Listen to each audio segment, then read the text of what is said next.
Hello, everyone. Welcome to another episode of Catchup. And today, my guest is Mrs. Beryl Gray, Marsha Malcolm's mom. Thank you so much, Marsha, for organizing this interview. I am grateful to you for so many things. I appreciate you. Welcome to Thank Catchup. you.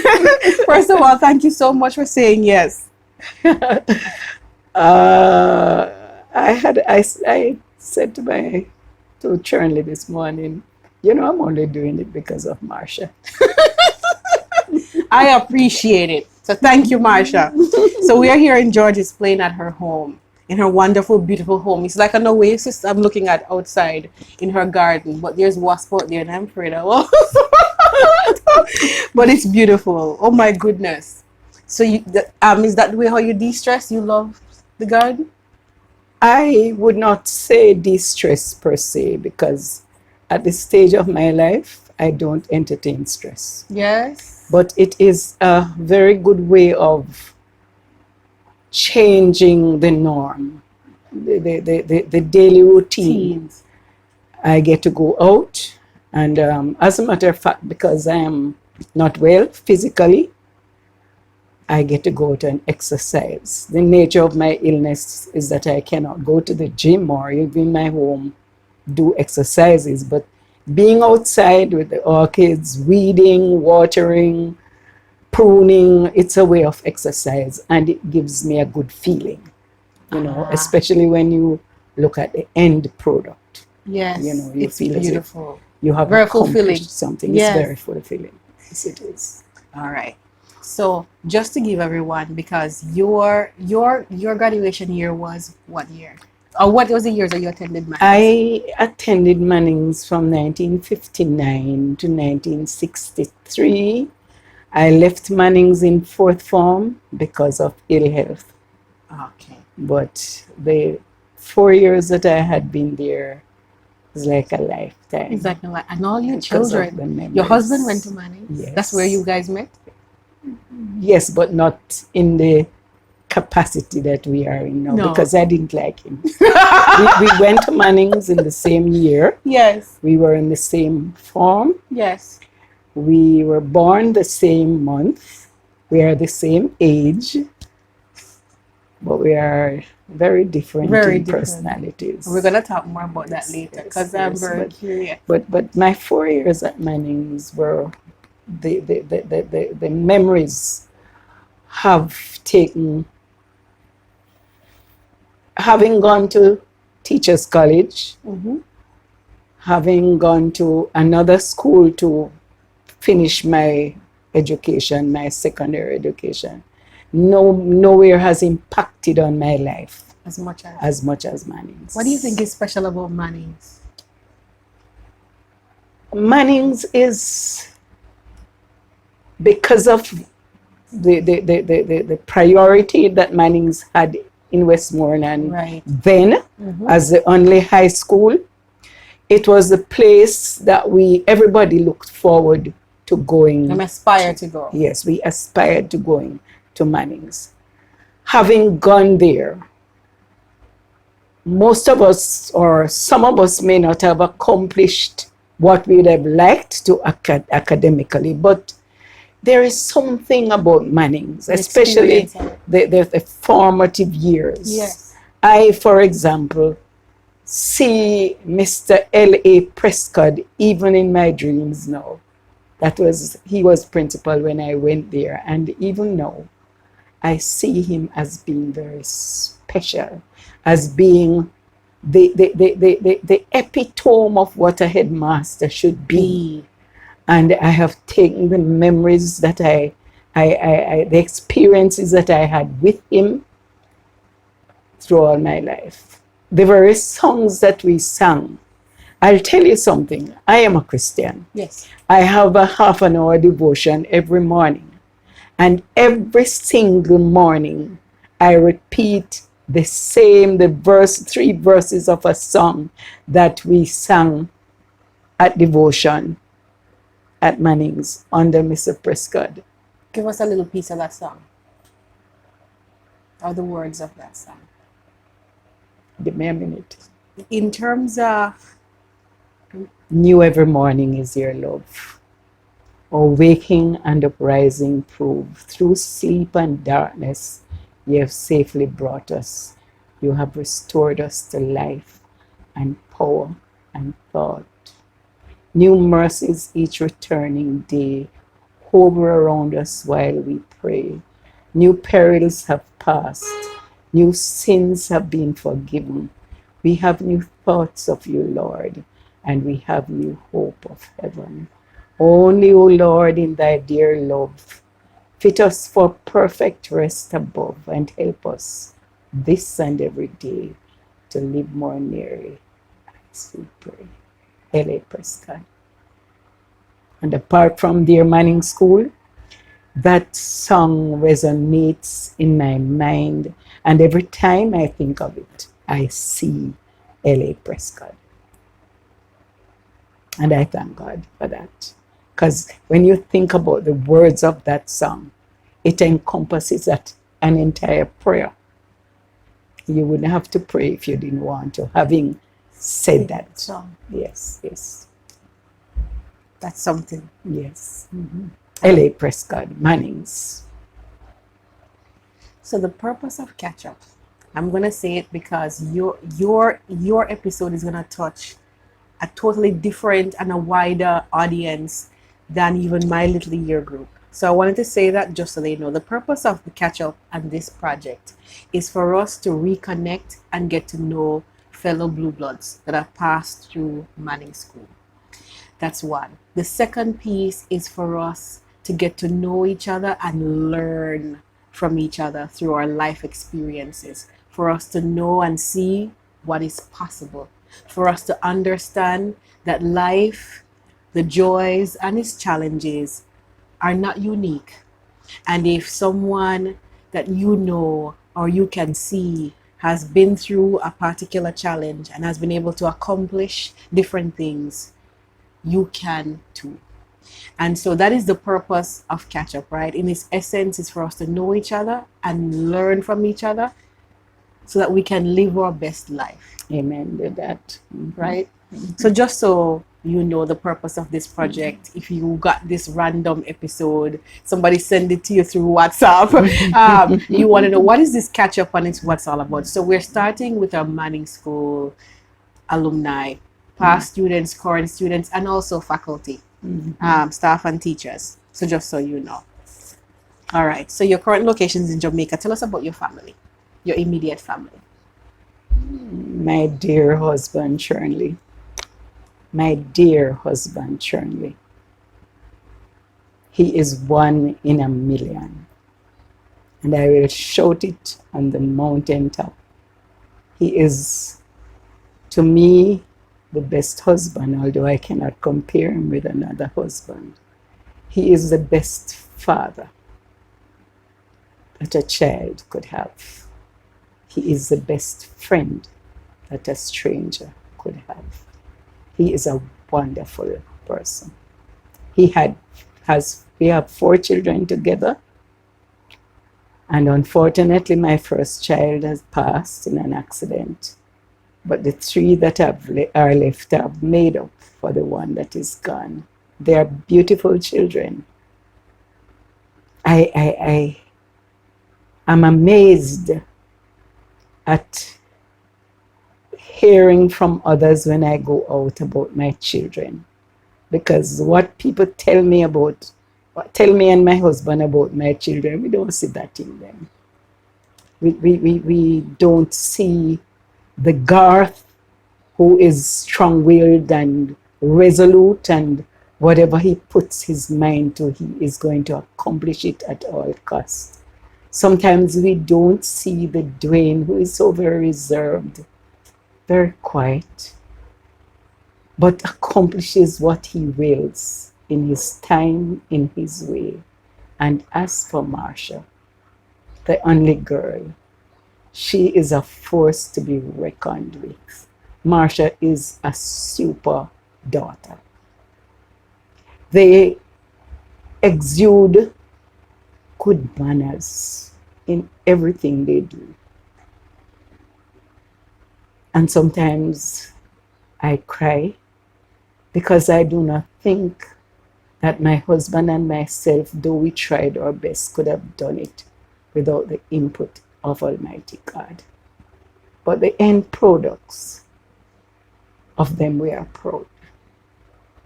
Marsha has a son, and of course you know him and what he's about. Mm-hmm. Dwayne has 2 daughters. All 3 are married. Garth has no biological children, but he has a stepson who he has taken for his own. Dwayne has 2 daughters. They are beautiful children. The first one, Rihanna, Marsha refers to her as Mini-Me because she is the exact replica of Marsha in every way you can think. And so I give God thanks. I have 2 sisters. One died, 3 sisters. One died last year, leaving 2. And I have 1 brother. How many years married? 47. And how many years have you known him? It is 60 years. Yes. Yes. We were in 1B together in that old school because in our day we only had 2 schools. Yes. The Prescott building that faces Seaton Street. Right. And the old school. So the lower classes, first and second form, were in the old school. Right. And believe it or not, the third form was in that building that backs onto, is it still there? It's like the PE It and faces the tennis court. The tennis court over the auditorium side? Yes. Okay. Yes. And then in my day, the population of Mannings was about 450, thereabout. So the senior school now was over on the Prescott building. Yes, but in my day, the senior children looked like men and women, so we answered them, sir and ma'am. Physically, they were big. I don't know what's going on. The children know, but they had beard. Yes. And big bosoms. Yes. And they looked like grown, young adults. Yes. So we answered them, the prefects and the head boy and head girl. Well, of course, you know, we had fun with them, teasing them, playing tricks on them, but we respected them. And we, you know, fell in line with whatever they would have wanted us to do as long as it was within the school rules. My sister was my form prefect when I went to school, first form. Mm-hmm. So I have been married for 17 years. I've known my husband since I'm 9 years old, but like you, I didn't like him. So when you said you didn't like him, I laughed. What advice would you give young married couples? First of all, you have to love each other. What is love? Love. And my love encompasses understanding that when we met, we were never alike. We are 2 different personalities. Right. And my thinking will not necessarily be the same as your thinking. We have to understand that. We have to understand that we don't change people by imposing our will on them. We might find in our marriage that there is something about, for example, my husband does not button the first 3 buttons of his shirt. Yes. And he's been like that ever since we were courting. So he leaves 3 open, then he puts his hand in. Yes. And his hand stays there unless he has something to do with the hand. I have known that of him since before we were married. So now for 47 years he's been doing that. And I don't try to change him. Because I am saying if my husband pulling 3 buttons is all I have to cope with, then I'm a lucky girl. So I don't try to change him. My husband was not an alcoholic, but he used to drink. Occasionally when he drank, he would overdo it, but he was never boisterous. I never tried to change him. I tried my best to accommodate his weaknesses as best as I can. But in a subtle way, for example, yesterday morning he was sitting in that chair with his shirt on, 3 buttons pulled. And I said to him, you know something? You see that shirt that you have on now? It doesn't look good with that 3rd button. Not buttoned. So could you button it for me, please? And he buttoned it. If I had said it another way, probably he wouldn't have done so, because the stubbornness in him would have come up and said, it's my shirt. And if I don't feel like buttoning it. But I have learned, I think what I want to say to you, I have practiced over the years to know where my cue is.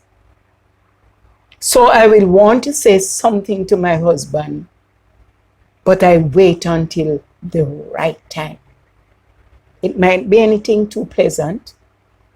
Maybe it's something that he's doing that I don't like, but I find my cue. And I am going to think of the best way, and I'll wait for weeks before I say it.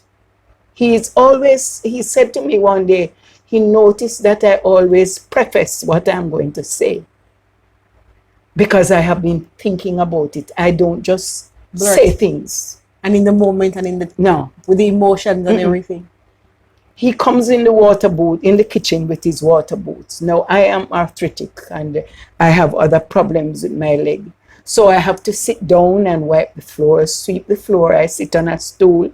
I sweep and I wipe and I use the swifter and I go over, and I go, it's 4 things I have to do to get the kitchen floor where I want it to be. And he comes in.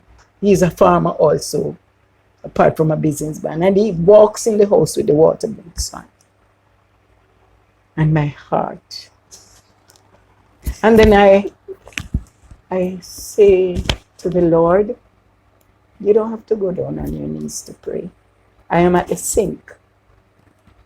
And I hear him outside and I say, Lord, how am I going to say to him that he shouldn't wear the water boots in the house, because it's of the effort that I have put in to clean the floor? And I didn't get an answer.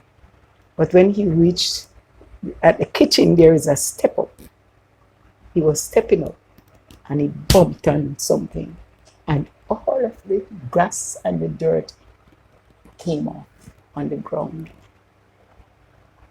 And I was sitting at the island and I said, look at that. And he said, look at what? And I said, look at what has come off your water boots. And he went outside, took off the water boots. He came in, he got the broom, he swept it up. And that was the last time he wore the water boots in the house. So I am saying this to say, you have to know each other. If you don't know each other, you're going to have a problem. And when you know each other, you have to accommodate each other's faults as best as you can. And if you're going to try to change those faults, you can't bully your way into changing it. You have to devise a plan how you can do it as peacefully as ever, because we don't quarrel. So every now and then, we have a little, because before I became a Christian, I was very temperamental, and if he says anything to me that I don't like, I would blow. I remember I was going to do a diploma course at church, and I said it to him. We had businesses in Sav-la-Mar, and when I told him, he said, I don't know how you went to do business and go to do diploma course and you have your business, you have to come to work. We were only going to have 2 seminars on 2 Saturdays for half day. So I'd go to work the other half day. I knew that. He didn't know that. And he walked out of the kitchen. Apparently he was not pleased with my decision. And I had a plate of food in my hand. And I flung the plate of food onto the wall. And it broke. And I said, I'm a big woman. And I don't want you to tell me what I should do and what I should not do. The plate broke. The food spilled. And all he said to me was, I am glad that you're a big woman, and I am glad you can make your own decisions. He took up his car key and he drove away. And let me tell you something. If the earth could open, that's all he said to me. He didn't retort in anger and take me. I was so ashamed of my reaction. And I wrote a letter of apology because I didn't like to say sorry. So before me say sorry, and for 2 days we didn't speak.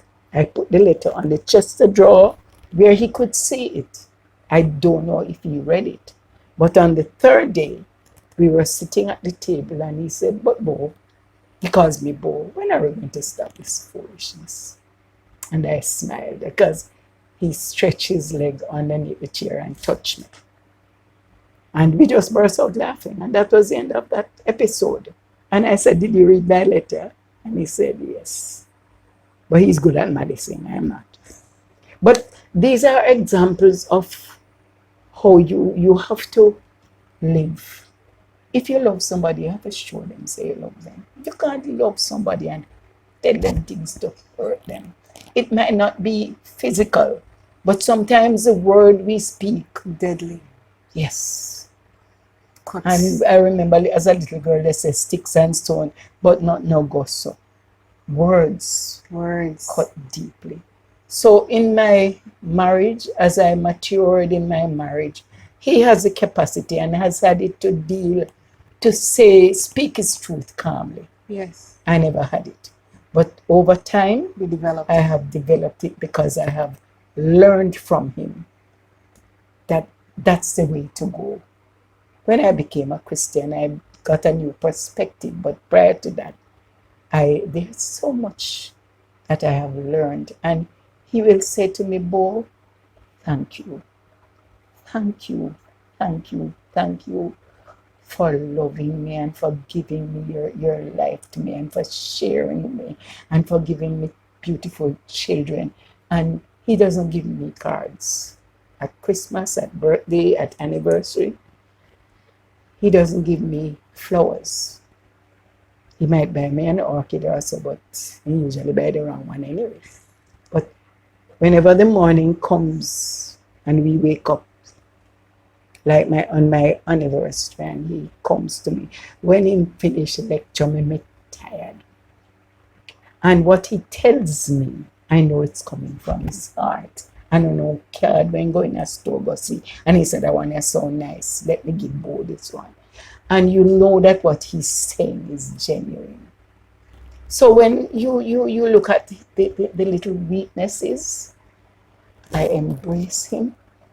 And in a subtle way, I try to see how I can work on him. And it is working. So now that we are semi-retired, because he doesn't know how to retire. There are times now when we can sit on the veranda, we have breakfast together. Him there, so me there, or vice versa. And we eat dinner together. We don't sit at the table. And we chat. We exchange thoughts. And I have a neighbor who is having a problem in her relationship. Up to yesterday, he said, "Bo, how can two people retire and not speak to one another? You wake up every morning. You're not quarreling, but you're not speaking." We don't know how to do that. I don't know how to do that. If my husband and I have an argument and he goes in another room, I don't sleep all night. And I bet you he doesn't sleep either. And eventually he will either come or I will go. And we make up in a quiet way. You have to learn, because at the outset when we did just marry, and that's how it did go. You blaze, I tell you what I think and you tell me what you think and all of that. But I have learned over the years, after 47 years, and we were friends for 7 years before we married. So if you put that together, 54 years, I don't never like it. Marriage is one. Question for you. So you graduated from Mannings and you went to Teachers College? Mm-hmm. And then you opened up businesses? Did you teach? I went to Shortwood Teachers Shortwood, College. I did my internship at Haddo in 1970. But I after finishing my qualifying exams, I started as a pre-trained teacher. Yes. I taught at Mount Grace, 1966. And just to give you a background now, I lived between Brun-Savannah and Sav-la-Mar. My father was in Sav, Yes. but my mother's family was in Brun-Savannah. Sometimes I was in Brun-Savannah, so I attended Mount Grace. And when I was in Sav, I went to Sav-la-Mar Elementary School. That's where I passed the common entrance. Right. And then having qualified now, when I was 17 years old, I started teaching as a pre-trained. They used to call us probationers. Yes. At Mount Grace. Yes. After leaving Mount Grace, I taught at St. Paul's Primary School. You know where St. Paul's Anglican Church is? Yes. Yes, I taught there. And then after leaving St. Paul's, I taught at Hopewell at Pondside All Age in Hanover. Yes. I used to live with the principal, and then in 1968, I went to Shortwood Teachers College. After graduation, I did my internship at Hado, and then I got married in 1972. I started teaching because Mr. Gray was working with the West Indies Sugar Company then. He lived in one of the Whisker houses. Yes. At Friendship. Right. So that's where we lived when we were just married. That's where David was born. I taught at the Friendship All Age School, which is a couple of chains from where I live. And then he went to work with Kaiser Bauxite. So he was now away. And he didn't think it would, well, having left from now, he would have had to leave the Whisker House. So I don't know if you know where the Samuels Prep School used to be. Yes. The Samuels were not living in their residence, so I rented that house. And then I moved when he decided that we can't live apart. It's not working out. I was now pregnant with Garth, so we moved to Duncan's. I taught at Duncan's, and because of my nomadic husband, I went to Brownstown. Yes. I taught at Lime Tree Garden All Age School way over in the hills of St. Anne, and then I came back. And then I taught at Rio Bueno. That is on the coast. After you leave Duncan's, the next Rio Bueno is between Duncan's and Discovery Bay. Okay. Right. And that's where I decided I no longer wanted to teach in the government service, because I was disappointed in my fellow teachers. I was disappointed in our moral standards. I was disappointed in their academic ability. And so I got quite uncomfortable. Right. And my husband said to me, "Boy, if you're not comfortable, leave here and consider my area." Not because we could afford it, you know. But then when I went home, now I was now pregnant with Marsha. Right. And as a matter, I also taught at Falmouth Infant. And I was asked to take over the Discovery Bay Prep School. So I was principal of Discovery Bay Prep School for 3 years. I had David. When he was 7 years old, he was in grade 6. When he was 8 years old, he was in grade 6, 9, 10, 11. I was teaching grade 6. So my son said to me, "Mommy, if I take the common entrance and I fail, you have to teach me another year, I'm going to run away." But thank God he passed the common entrance. So I had David, Garth, Dwayne, Marsha started school at 1.5 years old. So I had all 4 of them at school, but I was the principal of the school. That's when Marsha started Mannings when she was a 6, but I exaggerate, but she started so young. Yeah, because I tell you, But 9, I think, or something, she was at 9 Mannings. going 10. When Marsha was 2 years old, she was reading the Gleaner, the Sunday magazine. Amazing. I thought on Sunday when she ran to get the magazine from her daddy, I thought she was reading, because we lived on a little hill. So when he parked the car and was coming out with the Sunday Gleaner, she would run and take the magazine from him. So I thought she wanted the comic strip. She was 2 then. She said to me one day in a conversation, "Mommy, do you read the article in the Gleaner about your doctor says?" Because there is usually a section. And I said, "Sometime." She said, "Well, I read it every Sunday." That's when I knew that Marsha could read it. So she was reading the Gleaner. Amazing. So from stop teaching to then the businesses? So when we came down, I wanted to open a bookshop. Yes. I was living down there. My husband was, he was working with he's a land surveyor. Yes. So he was laying out the Iron Shore golf course. And did he work with Mr. Allen? Allison? No, different. No, they worked together. They worked together. As boss and. But no, that's didn't work. I think he worked with Mr. Anderson. That is Miss Lily Anderson. Okay. But he was in Mobile. I was here with the children. But I wanted to open. But Dalton Brooks, down at Brooks Plaza, offered me a shop.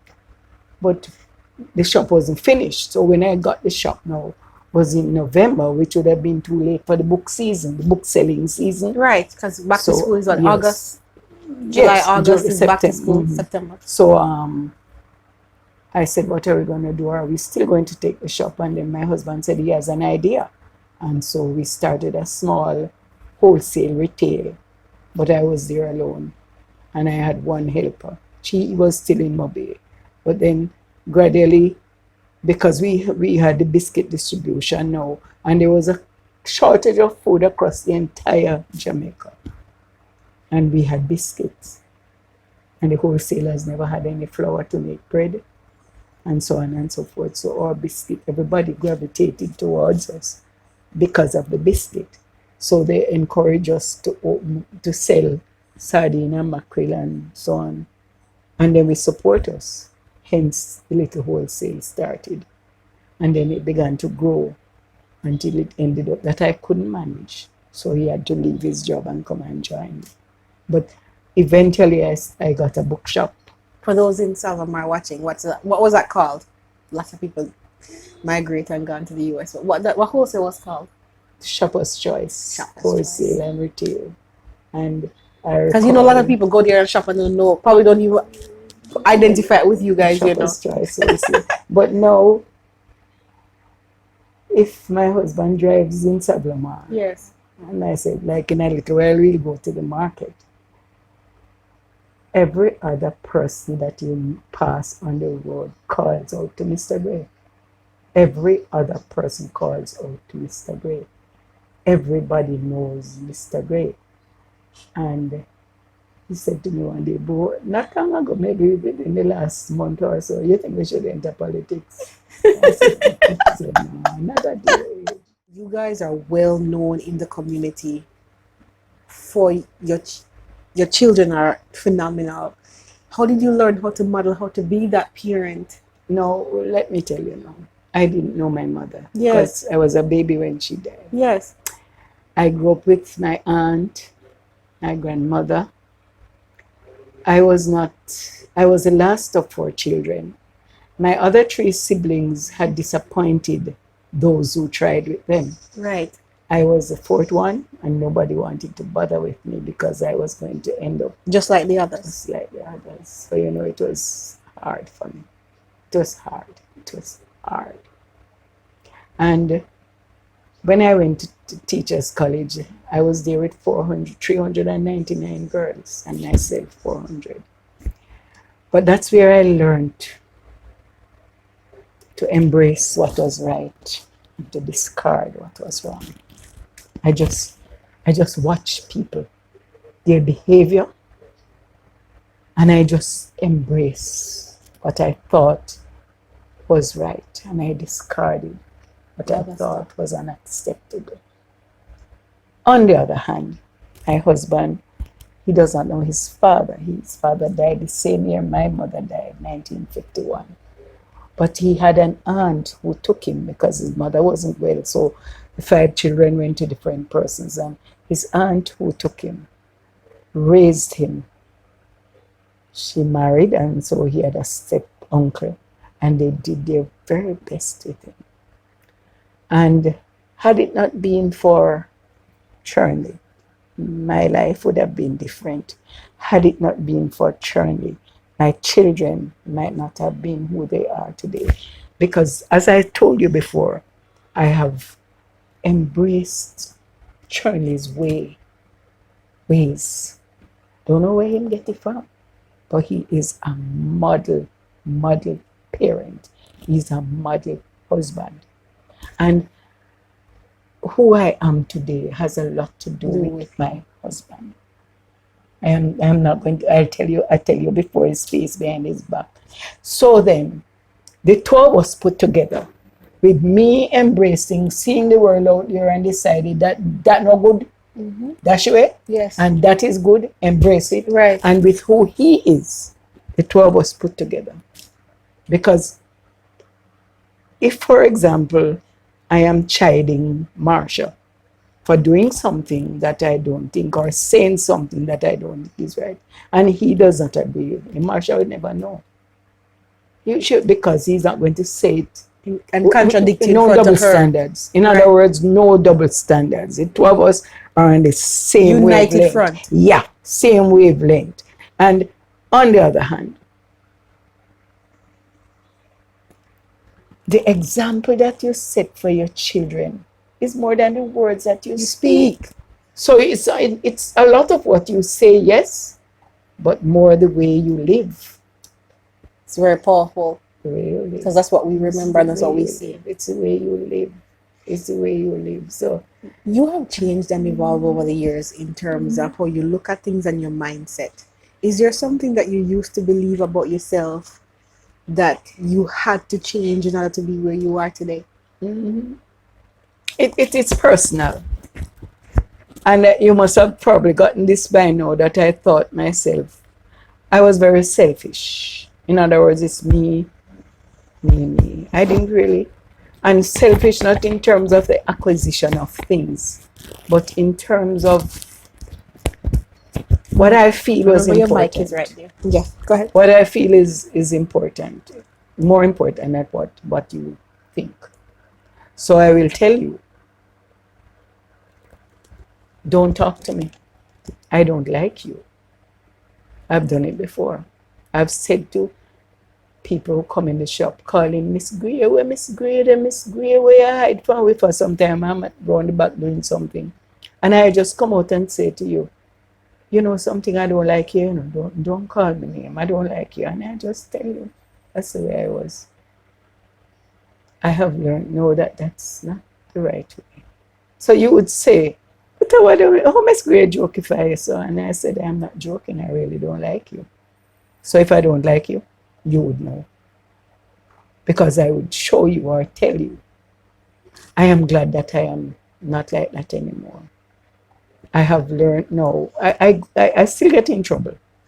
I go to college and I am one in 200 freshmen, and I got into trouble the first week I went to college because I did not like this whole ragging thing and some aspects of it. And I just told the principal exactly what I felt. So by my second week in college, everybody was shunning me. All the second years hated me because I spoke my mind. I am in church now, and even as a deacon in church now, there are lots of things that I love to say. Because I used to, when I just became a Christian, I just tell you what I thought. And I didn't think about the impact that what I said would have on. The same thing with my husband. I tell him when I think about him too. But now I realize that it was something that I had to work on. So over the years, I toned down and I toned down until now. I was teaching my Sunday school class last week, which is really my age group, married people over 55, yes, up to 100. And I am their teacher, and I was teaching them. I said, a smile don't cost you anything. Even if you have indentures like me, don't cost you anything. Yeah, smile.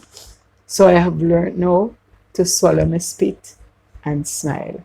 But also the more important aspect of it is I have learned to examine myself and say, Bo, everybody can be Bo, including Marsha, very Bo.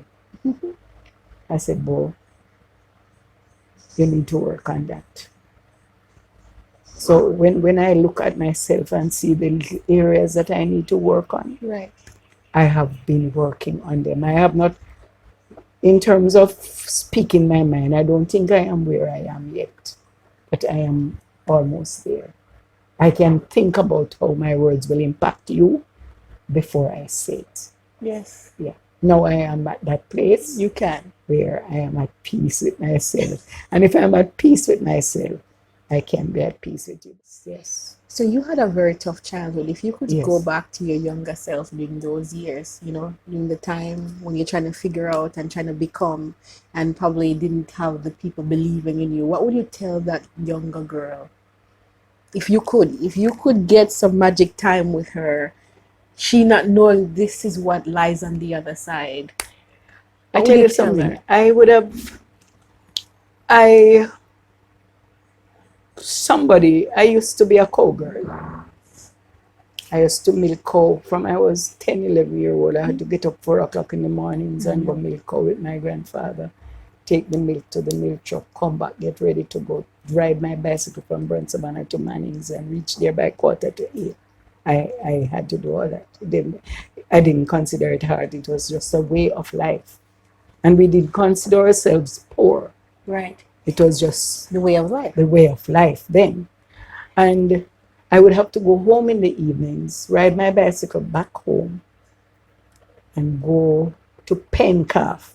That means that you have to go now and tie up the calves so that they do not get to the mothers to suck the milk. Because if they suck out the milk, no milk won't have to go up milk truck a morning. Right. And I was going one day alone to another lot of land, farm as it were, that we had with the cows to pen the calves. And there was a lady on the way and she said to me, how come you want to go overback? We used to call you overback every day. And I didn't answer. And she said to me, you soon breed. That was her statement. And that, I was not a fool, I was a teenager, so I know what that meant. Yes. It meant as if I was going to meet someone. Right. And as I said to you before, my other siblings had disappointed those who tried with them. And that was the way they disappointed. My sister, who was at Mannings, got pregnant when she was doing senior Cambridge. So she failed, although she was the brightest child in the class. Her son now is Dr. Doyle, who is in charge of the Doyle's funeral home. Yes. That's her son. And isn't his daughter there back now there too now? Huh? Isn't his daughter now is there working with him to Mr. Doyle? Yes, Mr. Doyle. No kids? No kids? No. Dr. Doyle is the son. Gotcha. The father is ill now. Gotcha. Yeah. And she said that to me, I said to myself, you will never have the pleasure of seeing that happen to me. And that was what kept me until I was 25 years old and had my first child. So I would say to Beryl what I said then. I will never let down anybody who is willing to try with me. I couldn't afford to let them down. And it is that statement, although I didn't say it to anybody because I didn't have anybody to say it, I just kept it. And it drove me. And then I decided I wasn't going to shack up with no man either. If I was not good enough for him to marry me, then I'm not good enough to live with him. And I'm not good enough to have a child with him, for him. And that is what kept me, because in my family, easy come, easy go. 4 children, 4 different men. Nothing. So that is what I said to myself then, and that is what I would have said to me if I got a chance again. I will never disappoint those who are trying. When you look back at your time on this earth so far, can you share with us one of the most challenging seasons of your life? And how did you get through it? And what did you learn? When I was 15 years old, my father sent me and my smaller sister, who was 6 years my junior, to live with a woman in Negril who she used to visit the house, and he told us the time I lived with my father that she was a housekeeper. But I knew more than Lena, my sister, because I was a teenager and I knew what was going on. Yes. He sent me to live with her in Negril. I went to Negril and I stayed with her, and my little sister stayed with her. I went to school. I was doing the third Jamaica local now because I had left Mannings because I was sick. And I had very long hair. Very, very. Poor Marsha. Marsha don't get none of my hair until when I was pregnant with Marsha. They had to go through and thin it out. It was so thick. When I was 18, I couldn't comb my hair. Too much, too long. And she used to have to plait my hair to go to school. She used to plait it in 7 because I couldn't comb my hair. So I was 15 years old, but very childish in nature. It was then that they were constructing the Norman Manley Boulevard. Yes. And putting in the electric light. Yes. And so some men came down from Kingston who were putting in the electricity. And the woman got friendly with one of the men, the foreman, and he used to visit the house. He used to sleep there. And I was there, and Lena was there. And I knew what was going on. And one day, to cut a long story short, she came home. She went somewhere. She went to Green Island. I don't know where she went, what she went to do. She came back. And she accused me of keeping a man with her. Of course, I denied. And when it became dark, I went inside, and Lena used to sleep. My sister used to sleep in her mother's house because it was just a 2-room house. So Lena used to sleep at the lady's mother's house. That was in the same yard. And she accused me, and she kept quarreling, and then she wrapped my hair around her hand. And she started banging my head against it. It was board, it wasn't concrete. Thank you for the board. Thank God for the board. And so I cried and I went to bed. But the morning I got up early. She left out early again and went somewhere. I don't know where she went. And there was an old man across the road, and his name was Gumpy.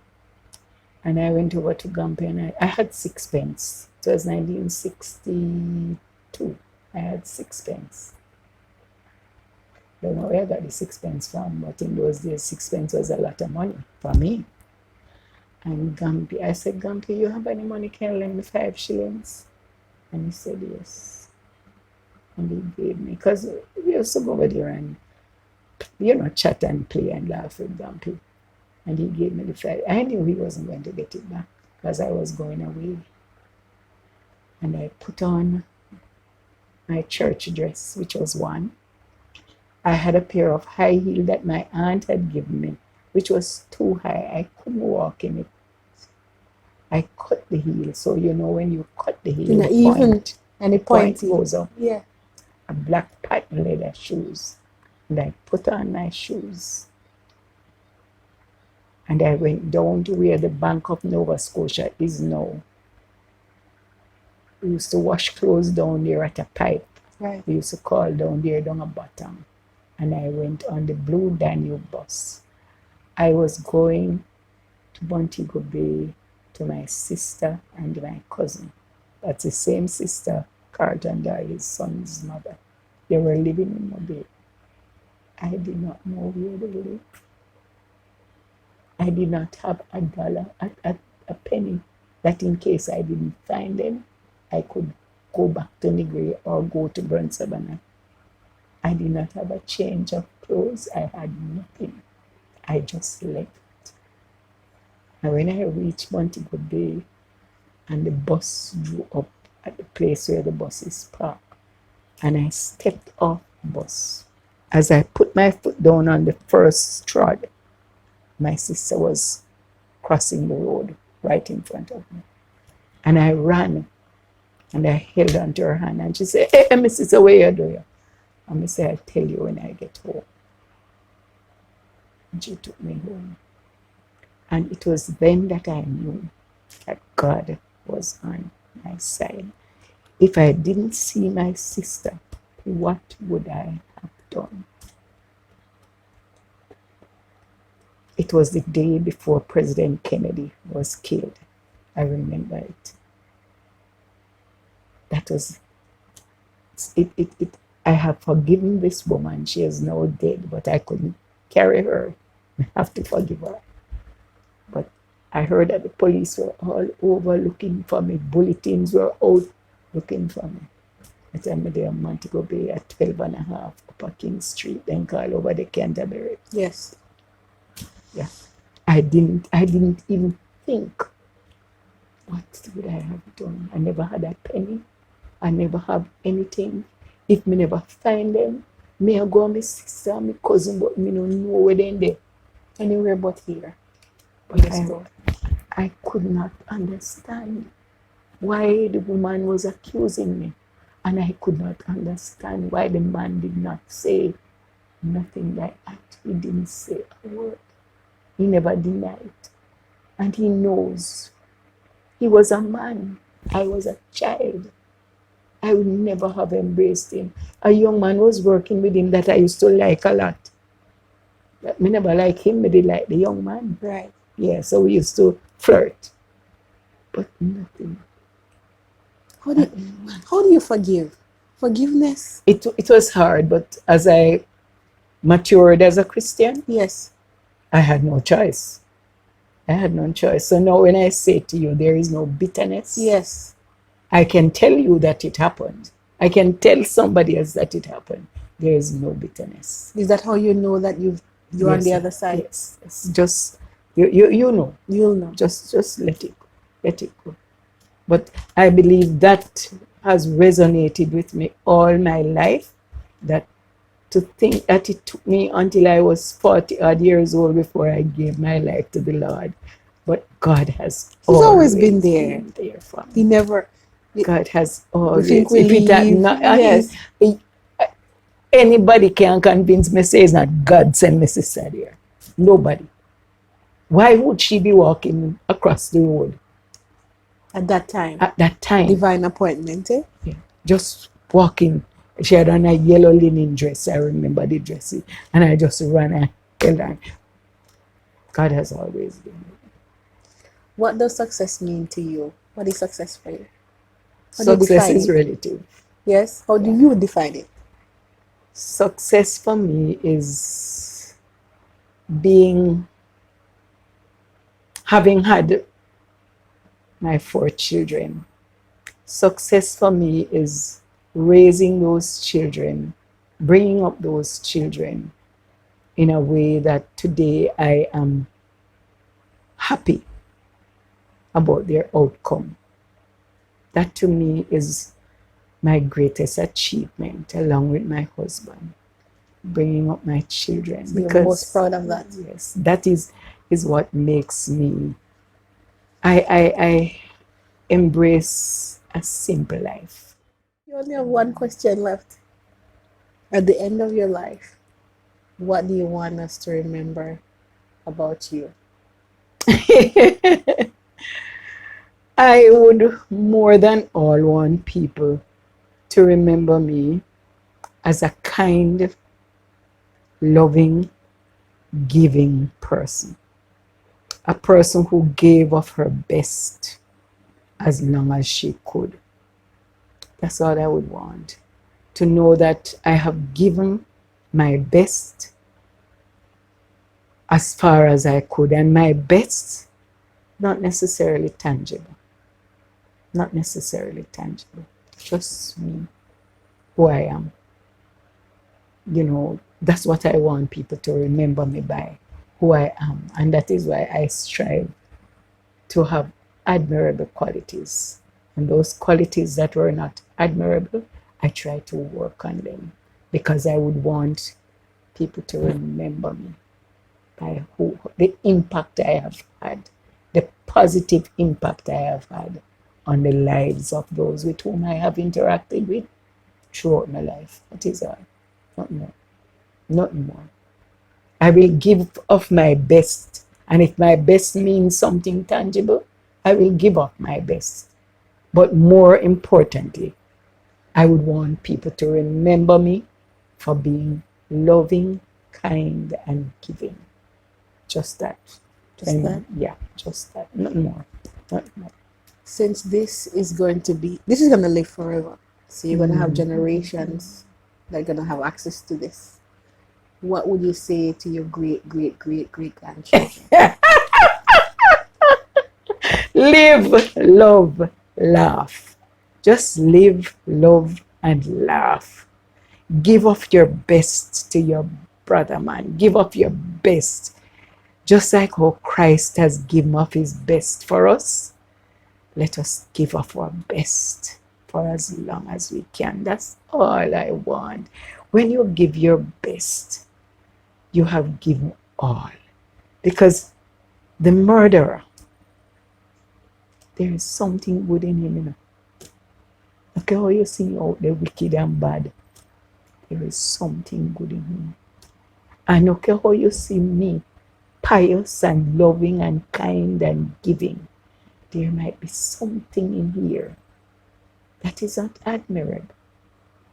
So just give your best, be your best, love, love, love. And when you love embraces everything else. The Bible says everything, faith, hope, and everything else. There is nothing more important than love. Just love. Sometimes when we see some people behave some certain way, Nackia, me can't make me want to love them, but it's difficult. Yes. I struggle. I'd love to love everybody. This when I go down the seaside today now, I can sit here and I have fishermen who will go into the bread shop and go buy my bread. And another one will go in the market and go pick up my meat. And another one will go up where the lady will sell peas, where a special peas. Yes. And know the lady will sell the peas. And we sit down and we chat and we laugh. Yes. They're fishermen. Because me no see myself being better than anybody. Me have friends from everywhere. Levels, stages, phases, ages, professions. Me have them. So when we go to church and me say, man, uno love, uno interact, no. When Charlie, you know Charlie, the mad guy, Charlie. Yes. Yes, I was teaching Sunday school last week and we were doing embracing inner city. And I'm saying, how many of you when Charlie come here, even look upon Charlie when he stand up at the church door? What else he give him $150? What else we say, me one chooses a yard, I want to fit Charlie. They carry come get Charlie. They don't do it. Because you're all wrapped up in yourself. Just give of your best to your brother, man. Just love. Because love encompasses everything. Me not gonna hurt you if me really love you. Yeah. I may go share with you whatever me have. However small it is.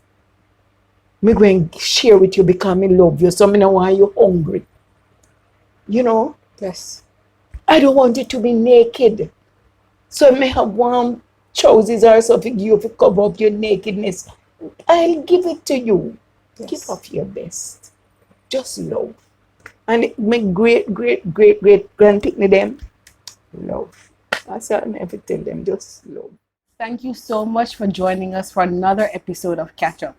I pray that this episode will be a blessing to you and it will arrive just at the right time with the right message. Please like our videos, share our videos with your friends and your family members that need to watch this episode.